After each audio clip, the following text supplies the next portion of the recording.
अतिशय संताप आणणारी आणि राग अनावर होणारी अशी घटना ह्या नवी मुंबईत घडली. सोनम डोंगरे आणि रिचा मिश्रा या 8 महिन्याच्या गर्भवती आमच्या भगिनी, आमच्या महिला ऐरोली येथील राजमाता जिजाऊ रुग्णालयात ॲडमिट होत्या.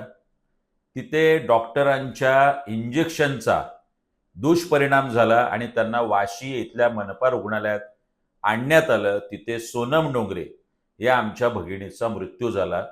तर रिचा मिश्रा या सुद्धा आता प्रकृतीने अतिशय गंभीर असल्याची बाब समोर येते. मोठ्या मोठ्या बाता मारून सुपर स्पेशालिटी सुविधा आम्ही नवी मुंबईकरांना देतोय असं सांगणारे गेली 25 वर्ष सत्तेत असणारे इथले निर्लज्ज सत्ताधारी याचं उत्तर देणार आहेत का?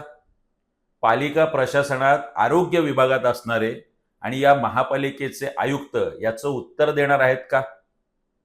या दोनही घरांमध्ये आज अतिशय दुःखद वातावरण आहे. नवी मुंबईकर मायबाप या अशा सत्ताधाऱ्यांच्या पुढे आपण लोटांगण घालणार आहात की याचा जाब विचारणार?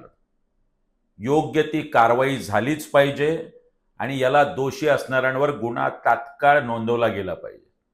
अन्यथा आरोग्य विभागाच्या अधिकाऱ्यांच्या कॅबिनच्या काचा राहणार नाहीत हे मात्र नक्की.